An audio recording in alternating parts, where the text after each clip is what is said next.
বন্ধুরা, প্রায় শীত চলে যাচ্ছে, তো একটু রসবড়া বানাবো আজ। এই দেখো, এটা আমি সকালবেলা ভিজিয়ে রেখেছিলাম, বিউলির ডাল। এটা আমি আগের বছরও দেখিয়েছি শীতে, তাও আবার বানাচ্ছি আজকে, তাই একটু শেয়ার করছি তোমাদের সাথে। এটা এই 200 গ্রাম 250 গ্রামের মতন, 200 গ্রামের মতন আছে ডাল। ডালটা আমি সকালবেলা ভিজিয়ে রেখেছিলাম। প্রথমে আমি এটা বেটে নেব, তারপর আমি রস, এখানে আমি রসটা বানিয়ে নেব। এটা বেটে নিয়ে তারপর রসটা বানিয়ে নেব। তো বেটে নিয়ে একটু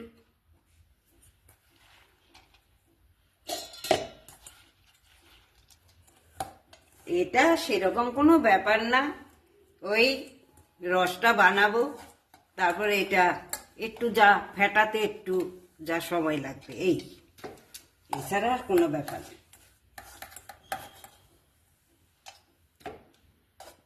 তাড়াতাড়ি করে দেখাবে মা, বুঝেছো? কারণ আগের দিনের ভিডিও কিন্তু অনেক বড় হয়ে গেছিল। এই যে ডালটা বাটা হয়ে গেছে, এবারে আমি রসটা বানিয়ে নেব। দেখি ডাল বাটাটা চামচ দিয়ে দেখাও কিরকম বেটেছে। এই তো এখন তো আচ্ছা আচ্ছা, ঠিক আছে। কিরকম ভাবে বাটতে হবে সেটাও বলে দাও, একদম মিহি করে বা কিরকম, কতটা কি? না, মিহি করে বাটে, একেবারে মিহি না হলেও কোনো অসুবিধা নাই। একটু যদি থাকে দানা দানা, তা বরং খেতে সেটা বেশি ভালো লাগে। আচ্ছা, এবারে এবারে আমি এটা করে নেব। এবার আমি রসটা বানিয়ে নিচ্ছি। ক কাপ জল দিয়েছো এতে? কারণ এই যে এই আচ্ছা, ওখানে কত বিউলির ডাল কত বললে জানি? 200 গ্রাম। 200 গ্রাম। 200 গ্রাম বিউলির ডাল বেটেছো, আর জল কতটা দিয়েছো? আমি জলটা মাপিনি, এই ডেস্কিটার আধা। আধা, এইটার আধা। হুম, এটা আমি করব গুড় দিয়ে। হ্যাঁ, গুড় দিয়ে বানাবো। গুড় দিয়ে বানাবে? রসটা গুড় দিয়ে করবো। এই যে গুড়টা দিচ্ছি। এই পরিমাণ মতন এই গুড়টা দিতে লাগবে জলের মধ্যে। ব্যাস, এতেই হয়ে যাবে। একদম পাতলা হয়তো রসটা মোটা হবে না। তা বলছি, এই বড়া তো অনেকগুলোই হবে মনে হচ্ছে এইটাতে, তাহলে এইটুকুনি রসে হয়ে যাবে? হ্যাঁ, হ্যাঁ, আর এটা কটা 4টে এলাইচি ফাটিয়ে দিলাম।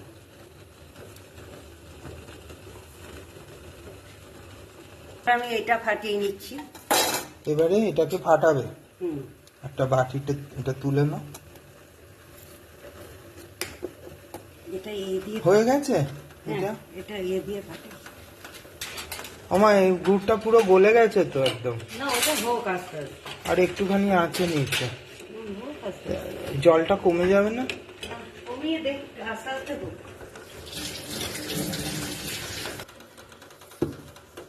এটাকে ফাটিয়ে নিতে হবে না এটা দিয়ে ভালো করে? এটা দিয়ে যদি না হয় আমি হাত দিয়ে করবো, আমি হাত দিয়েই করি।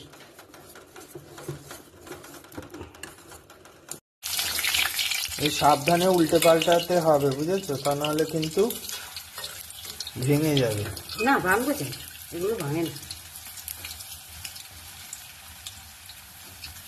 একটু লাল লাল করে ভাজবো।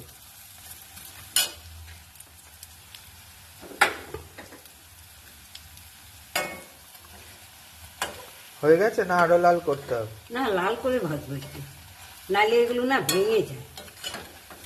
মানে রসে গিয়ে একেবারে নরম তো, নরম হয়ে যায়, তারপরে একদম ভেঙে যায়। বন্ধুরা দেখো, বয়স হলে যা হয় আর কি। আমার ছেলেই মনে করিয়ে দিল যে একটুখানি মৌরি দিলে না, একটু মৌরি দিলে ভালো হয়, একটু দিয়ে দিলাম মৌরি। প্রথম বড়াগুলোতে কিন্তু মৌরি পড়েনি, তাহলে এতে কিছু হবে না। এটুকুনি তো হয়ে যাবে।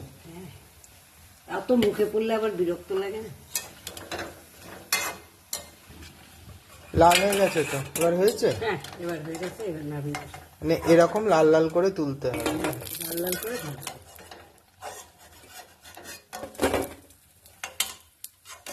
তবে বন্ধুরা যখন এই ব্যাটারটা তৈরি করবে তখন মৌরি দিয়ে দিতে হবে।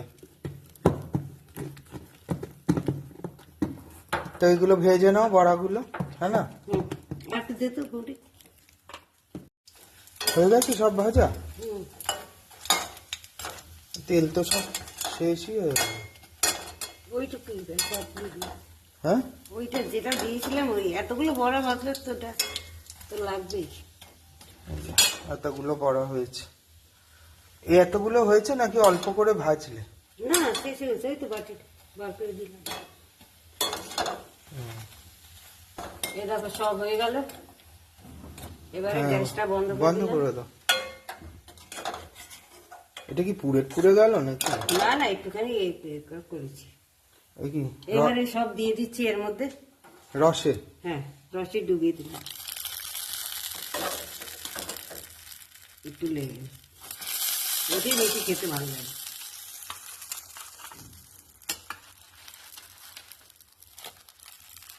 মাটিতে পড়বে, অল্প করে দাও। এই আজকের রাত্রিটা ভেজানো থাকবে, হ্যাঁ, আজকে রাত পর্যন্ত ভিজানো থাকবে, একদম রস একদম ভেতরে ঢুকে থাকতে থাকবে। দেখো রসে ভিজিয়ে দিলাম, এটা আজকে রাত পর্যন্ত থাকবে ভেজানো, একদম সকালবেলা রসে টুপটুপে হয়ে থাকবে। আর আজকে অবশ্য খাওয়া যাবে না, কালকে সকালে। তো তোমরা এভাবে বানিয়ে খেও, এটা সবাই জানে, তাও বলছি আর কি, আমি বানালাম আমার মতন করে সহজ পদ্ধতিতে। আর তোমরা খেয়েও বানিয়ে, শীত তো চলেই গেল, আর আরেকদিন হয়তো একটু পায়েস টায়েস করবো, ব্যাস হয়ে গেল।